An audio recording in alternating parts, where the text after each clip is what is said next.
நாங்கள் எப்பக்கத்திலும் நெருக்கப்பட்டும் ஒடுங்கி போகிறதில்லை, கலக்கமடைந்தும் மனமுறிவடைகிறதில்லை, துன்பப்படுத்தப்பட்டும் கைவிடப்படுகிறதில்லை, கீழே தள்ளப்பட்டும் போதும். ஆமென். அல்லேலூயா.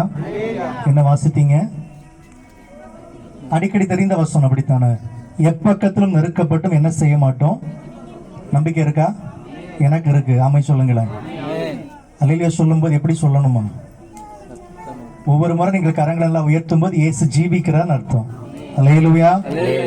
எவ்வளவுதான் சொன்னாலும் பாதி பேர் கை இன்னும் வரமாட்டேங்குது. பழக்கம் இல்லைன்னு நினைக்கிறேன்.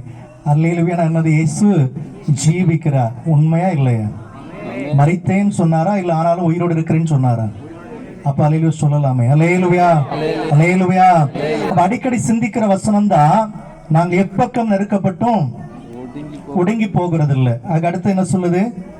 கலக்கமடைந்தும் மனமுறிவடைவதில்லை, துன்பப்படுத்தப்பட்டும் கைவிடப்படுகிறதில்லை, கீழே தள்ளப்பட்டும் மடிந்து போகிறதில்லை. ஆமென். அல்லேலூயா.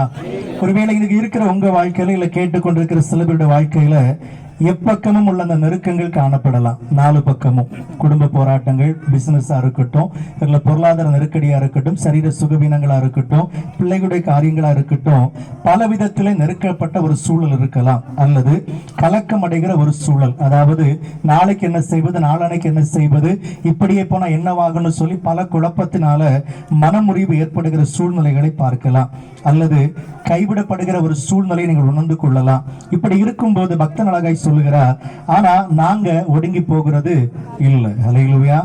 இவ்வளவு தைரியமா இவர்கள் இந்த வசனத்தை சொல்லுவதற்கான காரணம் என்ன என்பதை குறித்து தான் நான் உங்களோடு கூட பகிர்ந்து கொள்ள விரும்புகிறேன். அதுக்கு ஆதாரமாய் 10வது வசனம் அழகாய் சொல்லுகிறது, கர்த்தராகிய இயேசுவுடைய ஜீவனும் எங்கள் சரீரத்தில் விளங்கும்படிக்கு இயேசுவின் மரணத்தை எப்பொழுதும் எங்கள் சரீரத்தில் சுமந்து திரிகிறோம். ஆமை சொல்லுங்க. அல்லேலூயா, அல்லேலூயா. அப்ப 4 பக்கம் நெருக்கப்பட்டால் நாங்கள் ஒடுங்கி போக மாட்டோம் என்ற நம்பிக்கை சொல்ல காரணம் என்ன? பணபலமா, படைபலமா, உலக கல்வியா, ஞானமா, என்ன சத்தமா? இயேசு கிறிஸ்துவின் பாடுகளை, அவருடைய மரணத்தை எப்பொழுதும் என்ன செய்தாங்க?